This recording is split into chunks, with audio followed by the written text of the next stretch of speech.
हमें पवित्र आत्मा इसीलिए चाहिए ताकि शैतान की चालों को निकम्मी कर सके।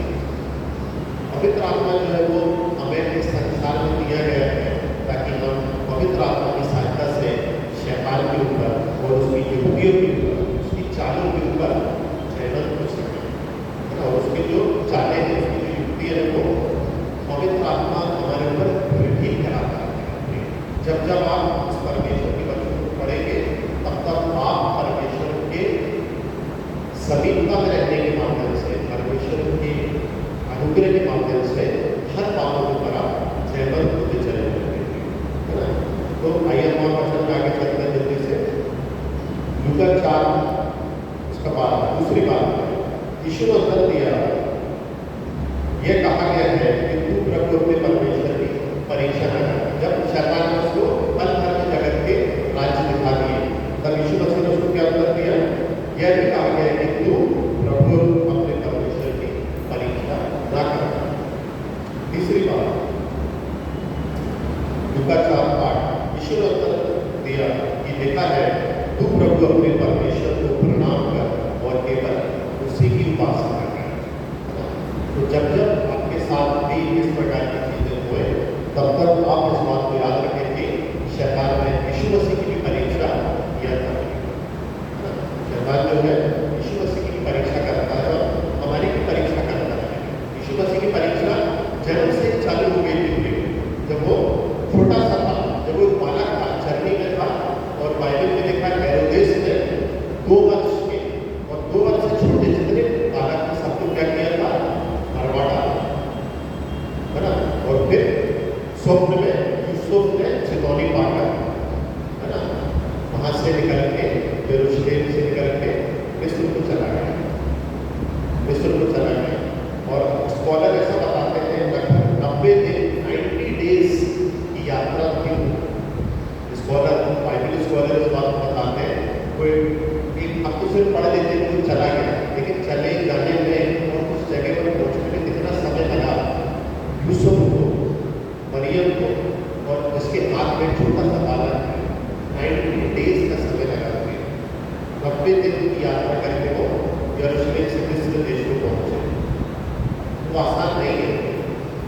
ये तब आसान होता है जब आप परमेश्वर से जुड़े रहें, जब आप पवित्र आत्मा और पवित्र आत्मा की उपस्थिति को अपने जीवन में महसूस करते हुए चलेंगे।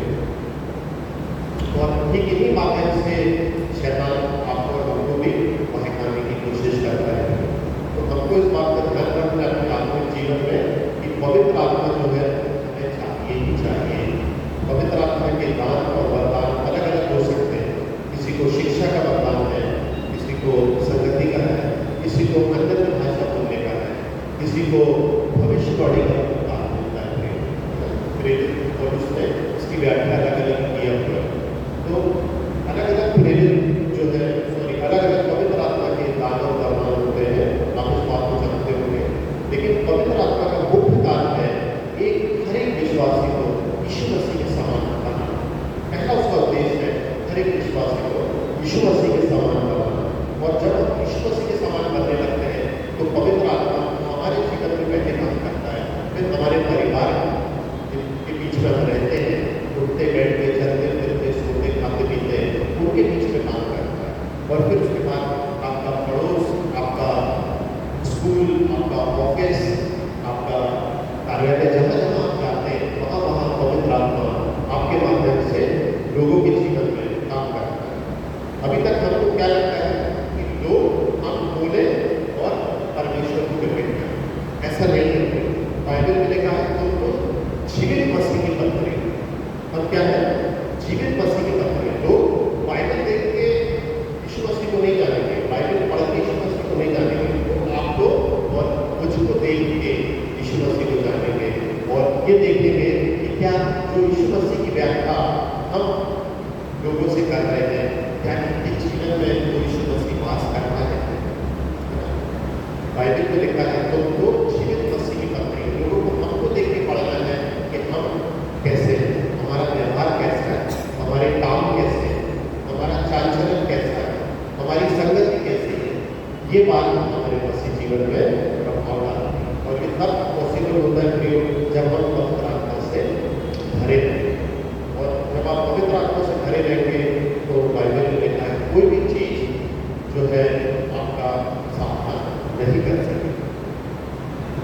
लास्ट बात बता के समाप्त करता हूँ। जो यीशु मसीह है, जब उसने शैतान को हरा दिया, उसके बाद यीशु मसीह गलील के काना में गया जहाँ पर शादी थी, है ना।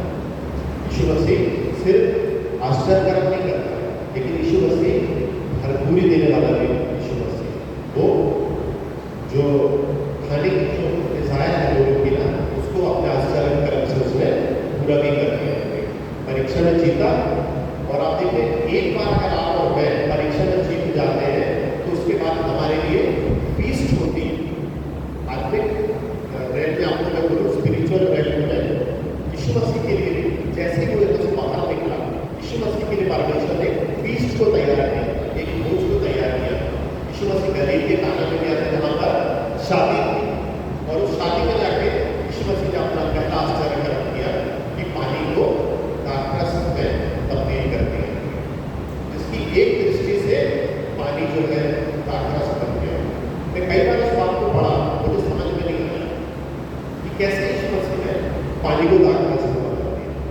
सिर्फ बाइबल में लिखा यीशु मसीह ने उसको देखा, अश्कों में जो पानी का रंग, एक नजर यीशु मसीह की जो है वो पानी को दाखरस में बदल सकती है।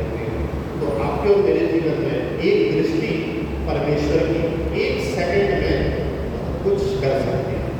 और मैं इस बात का जीता जागता हमारा मंत्री हूँ, क्योंकि एक समय आया था मेरे जीवन में कि मुझे सेकंड स्टेज का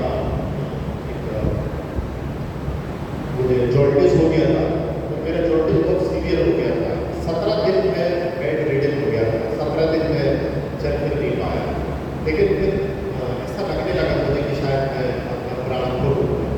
एक मैं बहुत यंग एज की बात बता रहा हूँ आपको, जब मैं शायद ग्रेजुएशन समाप्त करके अपने मास्टर की तैयारी कर रहा था। 17 days I was not able to walk properly. 17 दिन मैं बेड रिडन था। लेकिन फिर मैं जब बिस्तर में बड़े बड़े प्रार्थना करता था और परमेश्वर से मांगता था कि प्रभु हो सके मैं इसको सहन नहीं पा रहा, कि जो पेन हो रहा है अनबीरेबल होने लगा, अब मैं अपना प्राण त्यागना चाहता हूँ, आप मुझे अब उठा लीजिए। लेकिन उसी समय मुझे ऐसा लगा कि कहीं ना कोई टच मुझे मिला। बेड रिडन की अवस्था में मैंने परमेश्वर को पुकारा, और कहीं ना कहीं परमेश्वर ने मुझे नहीं मालूम कैसे अद्भुत तरीके से, लेकिन उस बेड रिडन की अवस्था में 17वें दिन जब मैं बेड रिडन होकर प्रार्थना कर रहा था कि मुझे आप इस पीड़ा से मुक्ति दे दीजिए, तो 17वें दिन मुझे ऐसा लगा कि परमेश्वर मुझे बोल रहा है कि उठ खड़े हो, और मैं खड़ा हो गया। जब भी मेरे पाँव में बल नहीं था, तो यीशु मसीह ने मुझे फिर बोला उठ चल। मेरे अंदर चलने की भी सामर्थ्य नहीं थी।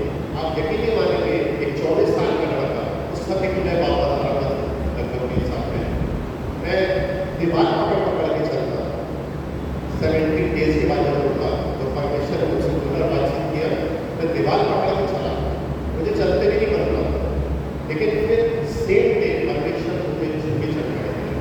उसी दिन मुझे पता नहीं मेरे टखनों में, मेरे पैरों में कहाँ से बल आ गया, मुझे कहाँ से शक्ति आ गई, और फिर मुझे अचानक से भूख लगने लगी। मुझे नहीं पता, बस मेरे फादर मेरा इलाज करवा रहे थे और मुझे इंजेक्शन लग रहा। लेकिन जब यीशु मसीह का वचन मेरे पास पहुंचा कि नहीं अभी तेरा समय नहीं आया, नहीं तो मैंने तो उसी समय छोड़ दिया था कि मैं आप शायद जीवित नहीं हूँ। लेकिन आजकल प्रभु ने मेरे जीवन में इसलिए किया ताकि मैं यीशु मसीह की सच्ची गवाही का कार्य आप और मैं जो है, हम सच्ची गवाही जो हमारे जीवन में परमेश्वर करता है वो गवाही को जाके दें। अब जो लोग हैं आपको और आपके कार्यों को देख के जो पवित्र आत्मा आपके जीवन में करता है, आकर्षण प्रचार हमको वचन का प्रचार करने की आवश्यकता नहीं, वो बाद में हम करेंगे। लेकिन हमारा जो व्यवहार है, हमारा आचरण है, वो हमारी गवाही कहते देगा कि हम मसीह हैं। ये पवित्र आत्मा पाएंगे, ये फिर चुगली के बदले चुगली नहीं करते, ये बैर करते हुए नहीं, ये नुकसान के बदले नुकसान नहीं करते। ये पवित्र आत्मा का भारत देश को भी इसी बात की आवश्यकता है कि परमेश्वर का पवित्र आत्मा हमारे संपूर्ण भारत देश को फिर से अपने गिरफ्त में ले लें, ताकि जब पवित्र आत्मा आएगा वहाँ स्वतंत्रता आ जाए, है ना। सारे अधिकार के जो बंधन है वो टूटने लगते हैं। और आज अंकल के माध्यम से भी जो गाना गा रहा है, पवित्र आत्मा की जो सामर्थ वो हमारे जीवन में प्रयोग कार्य करती है। पवित्र आत्मा को आप जाने, पवित्र आत्मा को आप आमंत्रित करें अपने जीवन में, उसको अपना मित्र बनाएं, तो सच्चा आपका मित्र बनेगा। आपका और मेरा जो एक ही मित्र है इस संसार में वो है यीशु मसीह। और यीशु मसीह का क्या बोला कि मैं जाता हूँ पिता के पास और तुम्हें एक सहायक देता हूँ, मैं तुम्हें अनाथ न छोड़ूं। तो वो जो सहायक है अदृश्य परमेश्वर है, वो परमेश्वर है, वो त्रिएकता में है। गॉड इज इन ट्रिनिटी, है ना। परमेश्वर पिता, परमेश्वर पुत्र और परमेश्वर पवित्र आत्मा। तो परमेश्वर पिता और परमेश्वर पुत्र को हमने देख लिया। अब समय है पवित्र आत्मा का। पवित्र आत्मा आया तो व्यक्ति और अधिक परमेश्वर के कामों को और अधिक परमेश्वर की बातों को हमें परमेश्वर के स्वरूप और समानता में बनाना चाहता है। परमेश्वर अपने इस वचन के सुने और बड़े जाने में आशीष देवे। आगे का समय में पास्टर को देते क्योंकि हमने रास्ते में इस प्रकार के वचन को प्रचार किया था, डॉक्टर साहब विटामिन डी